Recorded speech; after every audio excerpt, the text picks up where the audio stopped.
and then just give your name and your address so we can put it in the meeting minutes. George Charlo. I live at 1230 Imperial Drive. According to the map that we're looking at, I'm just at this very borderline of being able to get a cell tower signal. First of all, I've lived at Imperial Drive for 30 plus years. We have Mill Creek going down the entire side of mine where the runoff comes down and pours into Mill Creek, and the clean stuff, and goes down and dumps into the lake. So we're kind of used to different things that are happening. For 30 years, we've had very, very poor cell phone where we're at. And it's to the point where we tried the booster, and all of a sudden now we're seeing that there's a possibility we could get it. When I drive my car down Imperial Drive from Route 250, when I get on Imperial Drive, I start to lose the phone signal, whether I'm coming in or I'm leaving. When I'm in my house and someone calls me, phone rings, I go to talk, and we spend about 2 minutes saying, hello, can you hear me? Can you hear me? And I have to go to a northwest window to stand there to hold the phone so I can talk. All right? The people that have great cell phone in Webster, God bless you. But I've had this problem for decades, and now I'm finally getting a chance to maybe have a larger area that I can get a conversation at my kitchen table or wherever. That's why I'm excited about the opportunity that the cell tower's coming in. I'm a little bit nervous now that we're saying, well, we're going to vote that we're not going to have this cell tower where it's located. How much longer now is the next one? And then you've got the same thing probably wherever it's in that area, there might be some more opposition from there. Meanwhile, these people, do you guys have great cell phone power? And, all right, God bless you. Tom. Okay, well, you know what? I'm telling you, George, hold on 1 second. I screwed up. Imagine that. I do that a lot. Here are the rules of engagement of the open to the mic. Number 1, 5 minutes. I've stopped this. Please don't put me in the position of saying you're at 4 minutes and 45 seconds, because in almost 6 years as supervisor, there's no nice way to say that. I can say it with a smile, I can say it sternly, people get pissed at me. So try to keep what you're saying up there to 5 minutes or less. It's respectful to everybody else who wants to speak too. Number two, that is who speaks. This is all being taped. We have minutes going on. You can go and watch this 25 years from now, or go and look at the written minutes, and you will hear and see that person. Everybody out here who is throwing in their 2 cents, no, we can't hear you on the tape, and you will not do it, because then we got anarchy. You all can get a chance to give your 5 minutes, but it doesn't mean once you're done with your 5 minutes or before your 5 minutes, you're going to sit there and start pot-shotting who's ever up there, okay? Number 3, I always forget this one. There's one more. What do I say in my preamble? The rules of engagement. Address the board? Huh? Address the board, not the audience. Oh, I know what it is. Geez, how could I forget? If you decide to utilize your 5 minutes to ask 1 question, 10 questions, 100 questions of the town board, we are not going to have you then step off and we're going to answer them all right now. We will do our best to get you to the person in the town, whatever department head, to answer those for you, okay? And if the other people are interested in those answers, we can do a sign-in at the end and get your email addresses so you all get the answers to those questions. But we are not going to answer them here, because your 5 minutes asking questions could end up being us 35 minutes answering them. And then the next person goes up. You can see where that could be. So those are the rules of engagement. George, you're at 1:50. I'm going to turn it back on, and you can keep going. Thank you. So in any event, it's really tough to go for decades with cell phone problems at my house and what I'm putting up. My occupation is on the phone quite a bit, and it doesn't help at all that I lose their signal when they're calling me and we're talking about a situation. Personally, family-wise, if there's an emergency or if I'm trying to talk, someone calls me up, again, I have to go to a front window in the west, northwest, or southwest, I'm sorry, to try to have that conversation. I would really looking forward to that we get the cell tower, whether it's at this place or another place, and then those people don't want it, so on and so forth. If you've got cell phone, God bless you. But don't forget about us that don't have that ability to have your own phone work in your own house. So if this doesn't go through or continue to go through, so be it. But I'm just telling you, think about the people that don't have that cell phone connection. And if you do, you have it for 1.5 minutes in a corner spot in your house. Yep. Thanks. So George, Yeah. thank you, and you kept it under 5 minutes, and you can, before we get the next person up, which is one of my favorite human beings of all time, Janice Rivenberg, when you took Counselor Daly out, which, by the way, you can thank me later that you don't have to pay him anymore for this, all right?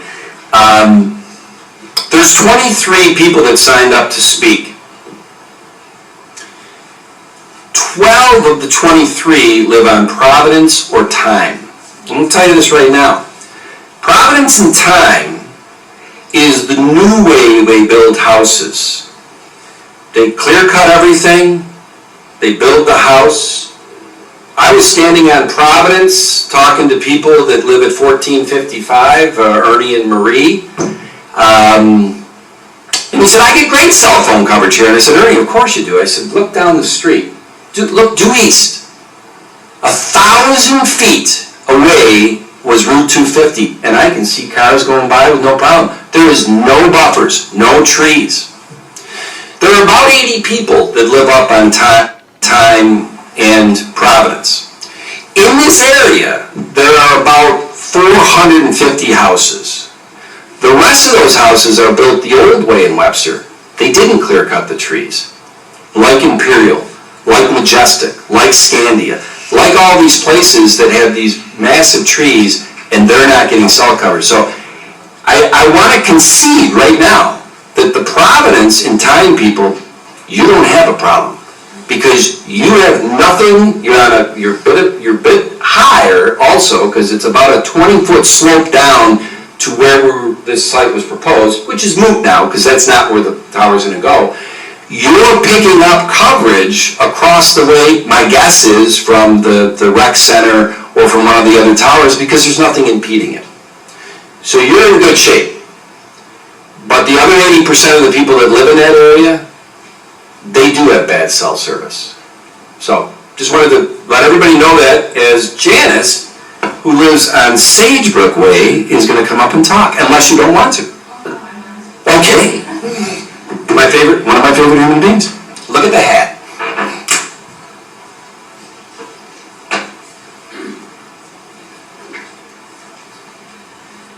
Hello everyone, my name is Janice Rivenberg and I live at 1160 Sagebrook Way.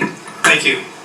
I know, I'm short, in Webster, New York, and thank you for the opportunity to speak. And I've gotten to know all of you over the past few years, and it's been wonderful to work with you, and I know you only have the best interests for all of us, and thank you for what you did today. What I want to speak about is where I live. If you look on that map, I'm in the dead area.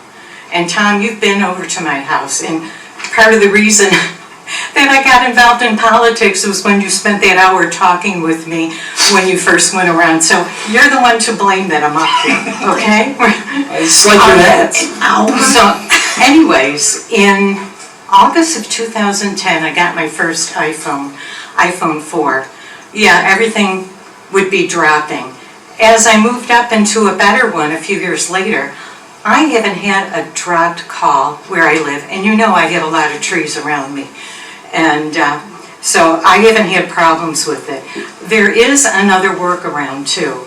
I'm old, I'm 77 years old, so I need to have a landline, but I didn't want to pay a lot for it. So I bought an Ooma, O-O-M-A, and you can get it for under $100. You install it, you pay once, and then all you do is pay for your taxes. It's $6 and some cents a month.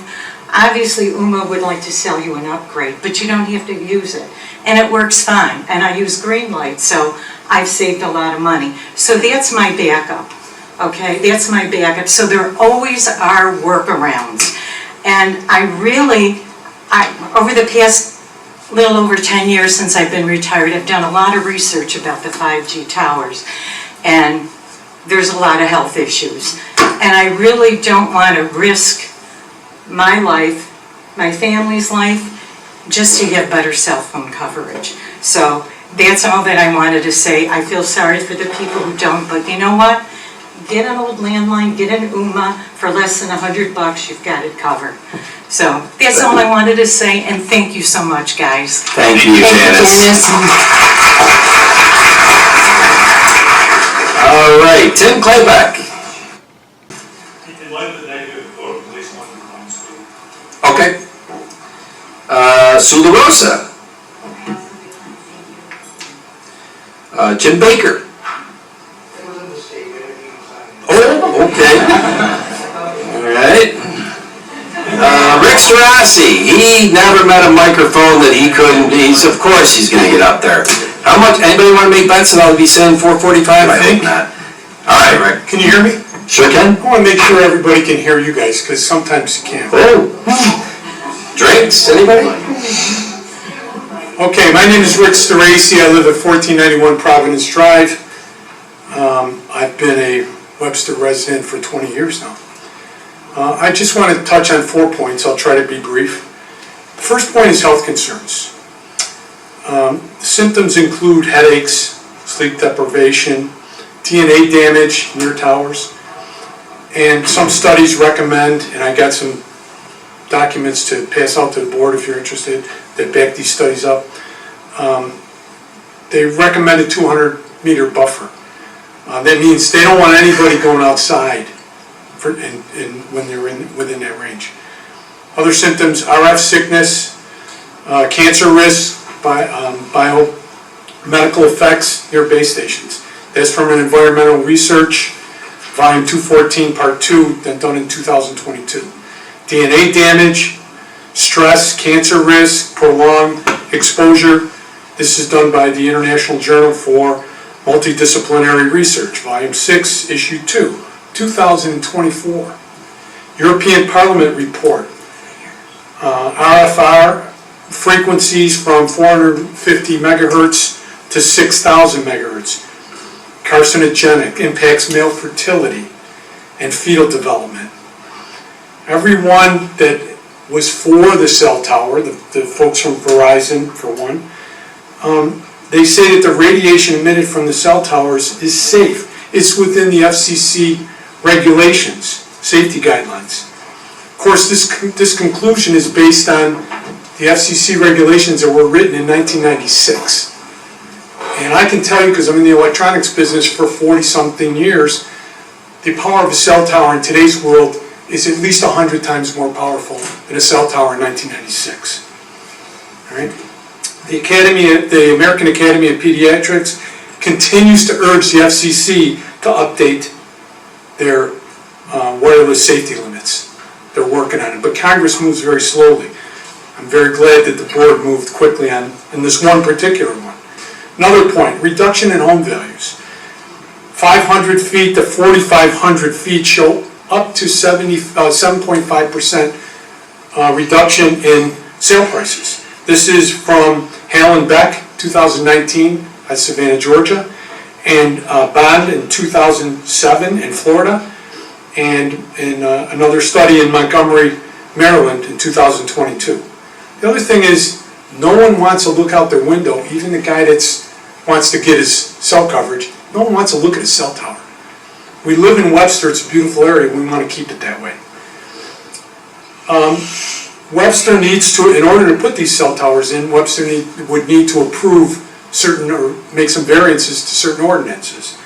But you've already killed that location, so I won't go there. All right, so thank you for that. Again, I've lived in Webster for 20 years. I don't have a problem with cell coverage. Yeah, I live on Providence, but I got Forever Wild behind my house. And I've walked all around the area, including the wooded areas, and I still don't have a problem. So maybe people need to change their coverage. So again, in closing, so I gave you 3 points because the fourth one you guys already took care of. We need to retain the beauty and the attractiveness of the landscape of our community. All right, and we need this board to do everything they can to protect the residents from any kind of harm. I don't care if it's short-term or long-term. And if there's the slightest possibility, not just with this tower, that's why I said this is not over, not just with this tower, but any cell tower, okay?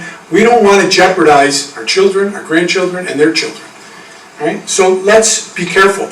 So I asked the board, turn around, take a look at our town slogan, all right? Where life is worth living. Let's keep it that way. Thanks for your time. Thank you. Excellent job, Rick. Tom Tallis is next.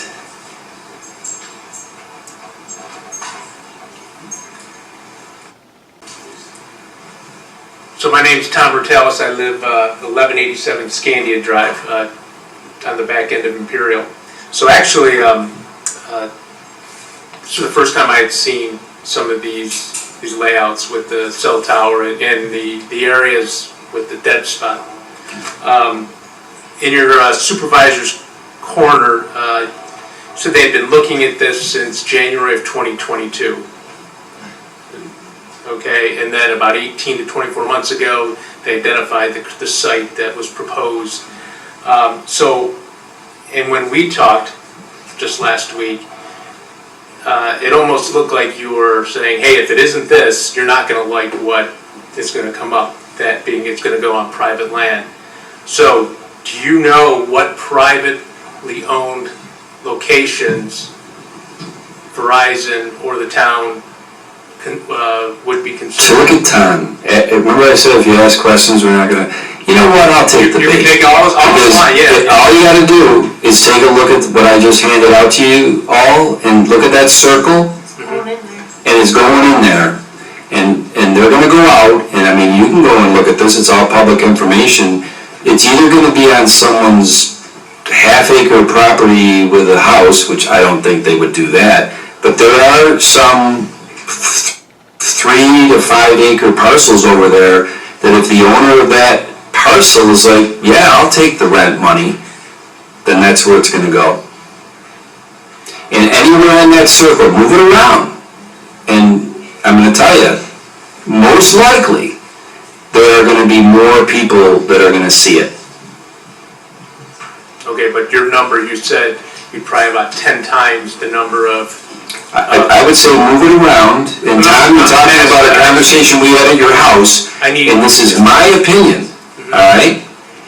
That anywhere you move it in that circle, which they say that's where it has to be to solve that problem, you can't put it over at the Xerox campus or whatever, then you're looking at some piece of property owned by somebody privately that it's not going to be as big as a 7.5 acre with the 80 and 100-foot trees that this place has. With the town. So that's all, I'm speculating, Tom, so that's it. And no more questions. That one I think everybody wanted to know. Do I know which parcels Verizon is pointing at? Have no idea. And to be very honest with you, probably by the time that it comes back to this board and they go out and negotiate a lease, you won't have to worry about me because I'm done at the end of December. It'll be the board in January. they're gonna have to deal with that. So, unless they have gone out and signed a lease in the next month with one of these private places, and once they sign a lease, then they'll submit it to the planning board, and it's the same process. It starts to, has to start here, the public hearing and all that, with a little bit of some derivations though, huh, Kyle? Once it's on a private property, but we'll leave it at that. Thank you. Thanks, Tom. Eric Horkheimer. He left. Wow. Brittany Lewis. Oh, okay. Patrick McCarthy. Okay.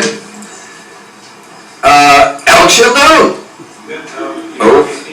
Keith Dope. I beg your pardon? I said, you don't want me speaking anyway. You're right. And I'm going to tell you because I get very nervous when anybody running for office comes in here and takes that podium, because then I'm like, oh boy, we don't let political stuff, so thank you. Gary Moyle. Gary left too. Genevieve Johnson Stuber. Great name, by the way.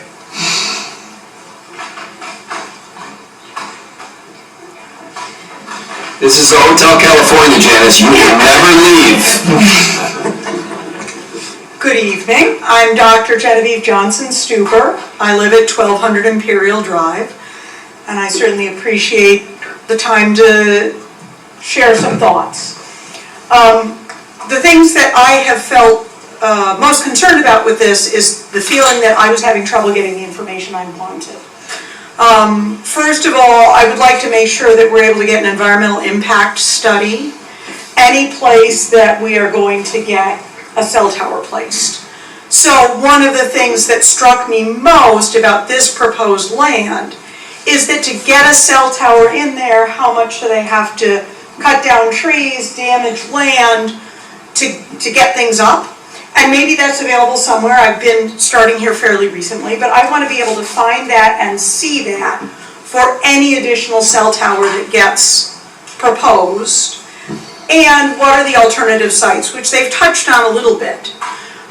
So I guess my proposal in all of this, given that there's clearly been a great deal of tension between a lot of the community in my area and the board and Verizon, is if there is information easily available online for us to see what are the proposed sites, what are the arguments for, what are the arguments against, have there been appropriate environmental impact studies, have there been other places that have been considered, what are the pros and cons, why have we chosen this one? That type of information is going to make all of us feel like we're able to comment, we have a part of this. The flip side being, I will note for the record, my house has terrible cell reception. We have good new cell phones, we have very good Wi-Fi, we have to use it for backup. We are unable to get good cell reception in most of our house. We often have to walk outside. As a physician, I take call. Sometimes this is a real issue when I'm talking to my patients. I don't want to have to walk out some other places where somebody might overhear me, where my kids might be there. I want to respect the privacy of my patients. And again, having cell phones, yes, I could have a landline. That in this day and age seems a little bit silly. From a practical perspective, I think we're in for a cell tower one way or another. But as a community, we can work on choosing the place that has the least negative impact to the people that live here, to the environment around us, and to allow the people here to feel like they have a say in what's going on without it kind of popping up as a controversy with even just a couple of months warning, with no options, with little insight and little additional information. All right. Well said. Great comments. Thank you, Doctor. Hey Kyle, I had a question for you because I know in our packets, and this might help this lady out a little bit, we had a resolution, and the resolution passed issuing a negative declaration pursuant to the State Environmental Quality Review Act. And in this, it outlines reasons for the supporting negative declaration. Is this something that the general public would have access to if requested, so that they can see what was on that? Once it's passed, it becomes public, it goes on file with Denine's office. That is something you may want to take a look at, because it outlines the specifics with respect to the resolution issuing a negative declaration versus a Okay. positive. It's very So- specific. I will note in that case, recognizing you have specific legal limits, you have the way that your website is put together. I did what I could to bounce around on that website and find information. I failed. I'm pretty good at information. I'm a physician. I know how to look up websites for medical information and find it quickly and easily. And if I don't know how to find it quickly and easily, I feel relatively confident that other people in this room, most of whom are also busy, have lives, have jobs, are taking care of children. We don't want to spend an hour on a website trying to find the information. So part of the frustration here is that I don't know. I don't know what other sites have been looked at. I don't know what kind of environmental impact there is. And if that type of information was quick and easily available on the town's website, if there was a click button to, this is the subject, we recognize it's controversial, let's put forward in lay terms the things we've looked at, what we like, what we don't like, the studies we've done, so that everybody can look at it. That allows us all to become well educated, to be comfortable that it has been evaluated appropriately, and to stop feeling like the only way to get heard is to have, 50 people show up to a town meeting that usually has 3 folks in the audience. Three's pushing it, 1 or 2 probably, Doctor. Okay. So Kyle, this is something you should have to submit a FOIL for, correct? Let's go over 5, because you, first half, then he FOIL has the request? second half. Okay. All right. Okay, well said, Doctor. Excuse me, Kyle, am I allowed to give the doctor this information? Sure, let it rip. Let it rip. Because this is dead. Yeah, let's just keep going. Because we'll get a chance in a couple of months when they bring it back to go over the process of how this works. Public hearings, board, referring it to the planning board, all of that. And I will say that everything the doctor said is completely rational and makes sense. As this goes through the process, through the planning board, all of that stuff starts to, play out. And I think if anything, one of the problems that we had from June 5th, when we had the public hearing on this, to August 7th, and it seems like you probably think, God, this has been going on forever. It's 2 months. And there's been people, the process worked, government worked. People came out, government worked. I'd like to think government also worked. I went to 199 houses. I'm not going to give editorializing of what I heard at those houses, all right? But I talked to a lot of people. And from that standpoint, when we sent that letter out on July 11th, like I said, when people came in there on July 3rd and said, you think you're communicating with us, you're not. And I said, you know what? I'm not going to argue that. I think they're right. Let's mail out on July 11th to all those people. And we did that. And then when we figured out, oh shoot, we didn't get time in there and we didn't get whatever, I made an effort to go to those houses and say, here's the letter we mailed out, do you have any? So government worked, boots on the ground, government worked. This is government. 5 votes. Doesn't matter what my opinion is, I'm 1 vote. If I don't have 2 other votes, then this is how it worked. And it worked. I don't know how it'll work next time. Because like I said, a private property's got some different nuances to it that this property that was municipal owned doesn't have. Kristen Fees, what do you think? You can do it?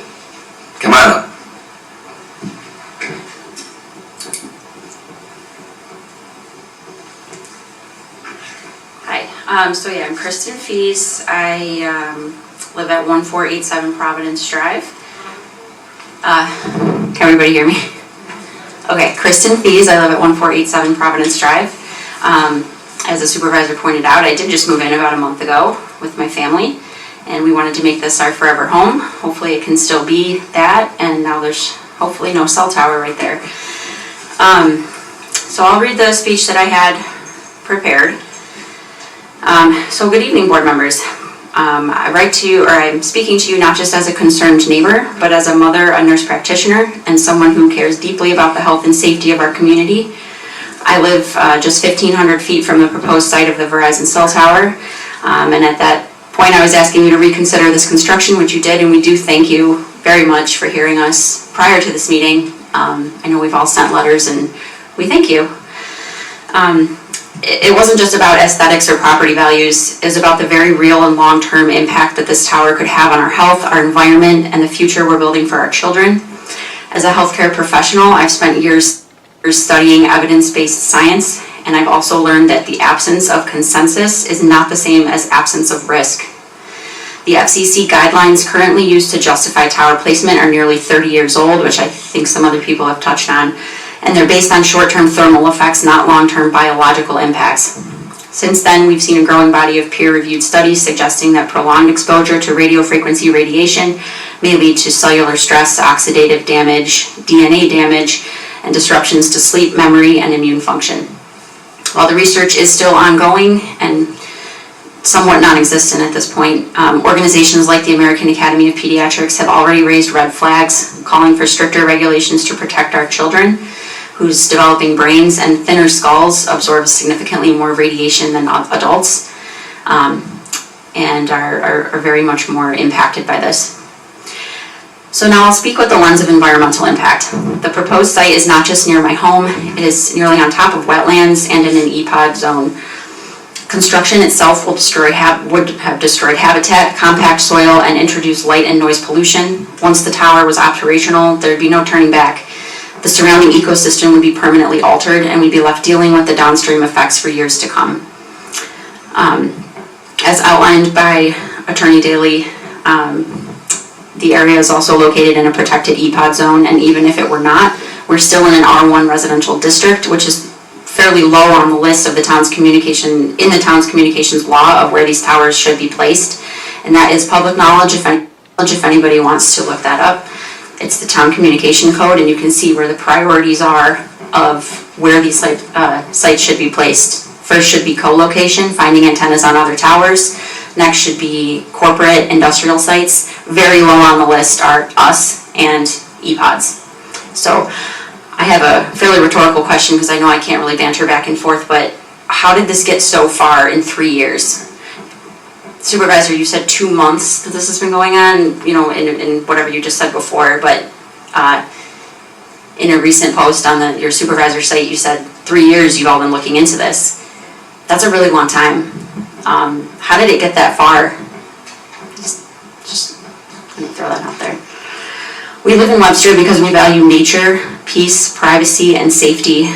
We raise our children here, build our futures here, and hope to retire here. My family chose this home to be our forever home due to the character and beauty of this neighborhood.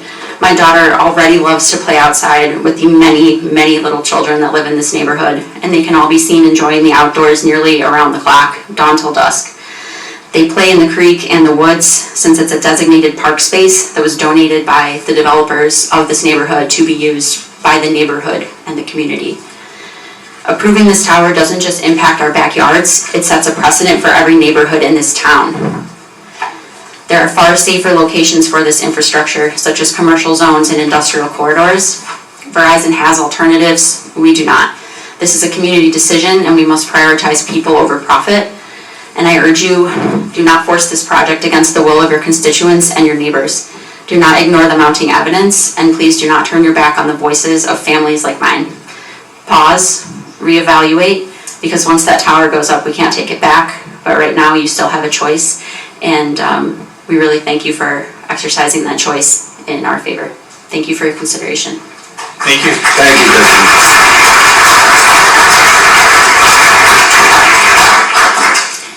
She gets the gold star because that was 4 minutes and 50 seconds. Well done, Kristen. You can come in and talk anytime you want on that podium. All right, who's going first, David or Deanna Lilly?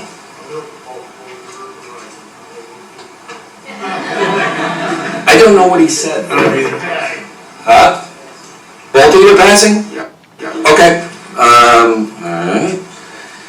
Next is Robert Farney. You decline. Okay. Edward Schofield. Did he leave? I never can tell this beam right here. I don't know who's behind that beam. Yeah, there's nobody over there. Edward Schofield going once, going twice. I'm assuming he left. Gone. Lindsay Amon. Okay.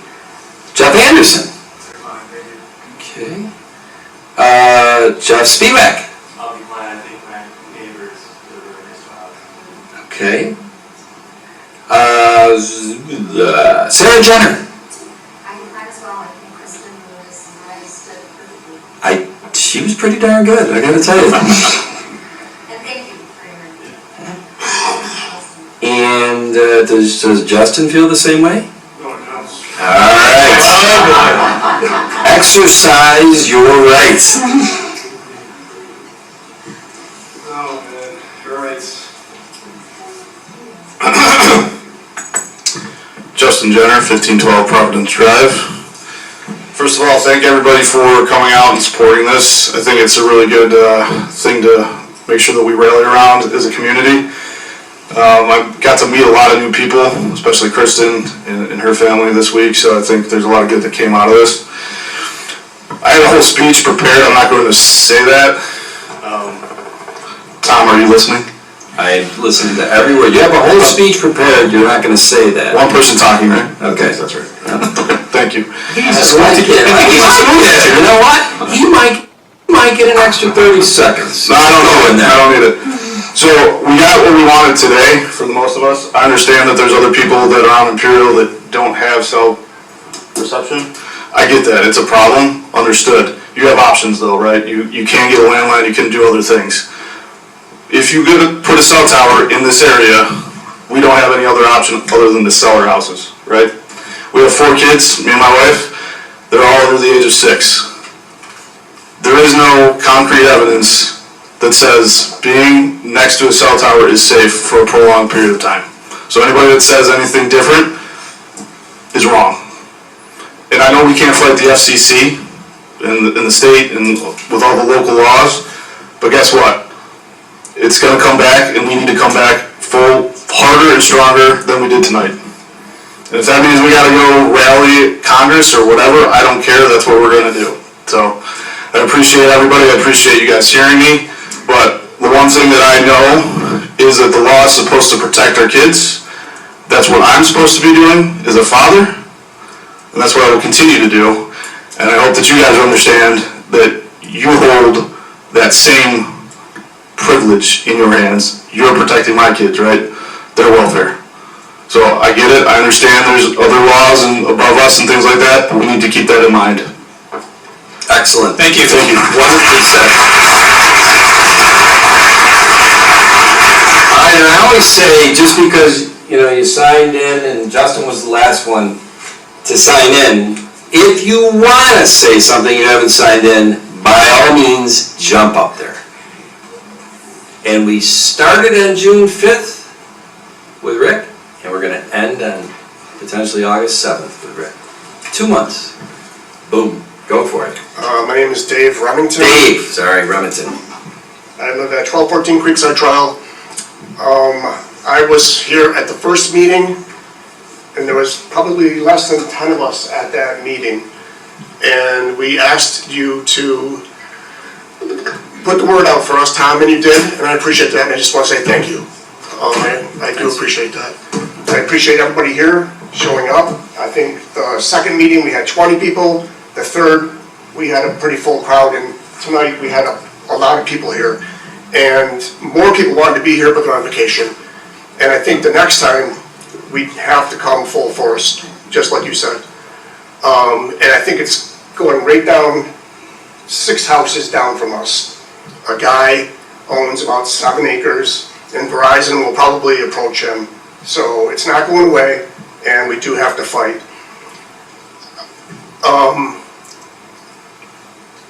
T-Mobile, they have TV commercials, and they're using satellites with Starlink. And it's T-Mobile. Verizon is a bigger company, they can do it too. We don't need this cell tower. And I just really want to thank you for turning it down. And I think that the next one, you can turn it down as well, because they have other ways other technology that they can use. So just thank you, and thank everybody for showing up. Thank you. Thanks. Selfishly, I want my chanter here. You gonna take the podium? You want to take the podium? You want to talk to me? No, I wondered if do you want to talk to me? I don't have anything to say. Darn it, because I bet you'd be interesting. Does anybody else want to take the podium who did not sign in? I just want to make a quick comment. Oh, So, to the board. Name and address. Kevin Lockhart from 100-2 Kittleberger. In the town code, what is the purpose of an environmental protection overlay district? And if one side has to concede, why would it be the residents, if somebody's got to concede on this issue, what would make the Verizon cell tower people be allowed to develop in an environmental protection overlay district and the residents have to concede, as opposed to the cell tower developers having to concede because of the area that it's in? Thanks. Thanks, Kevin.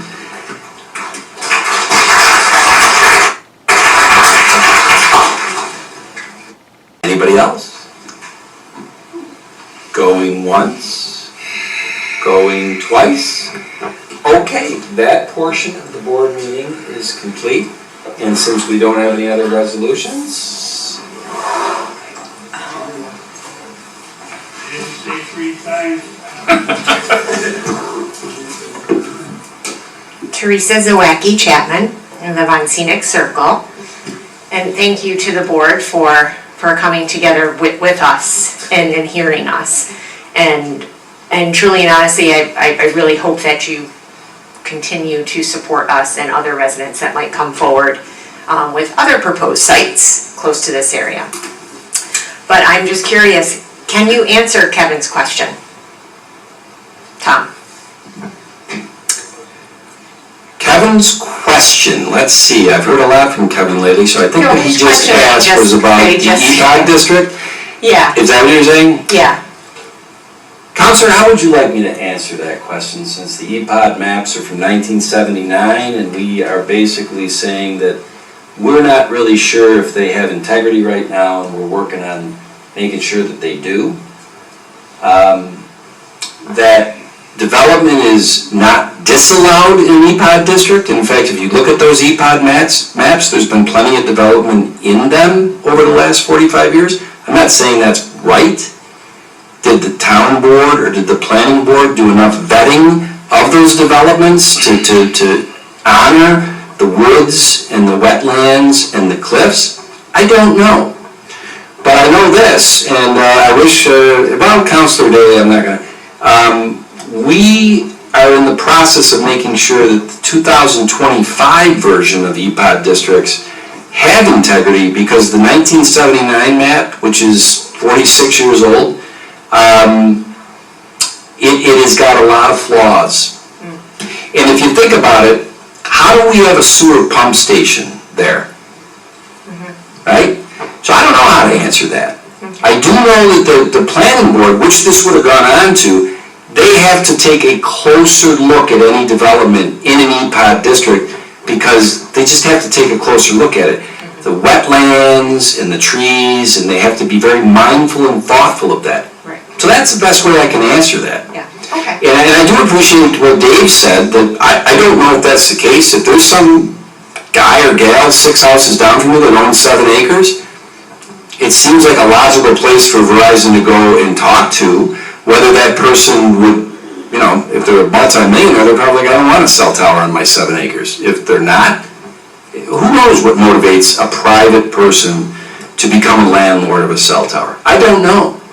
So, there you go. Okay, well, thank Thanks. you. Good seeing you, Teresa. Yeah, All right. good.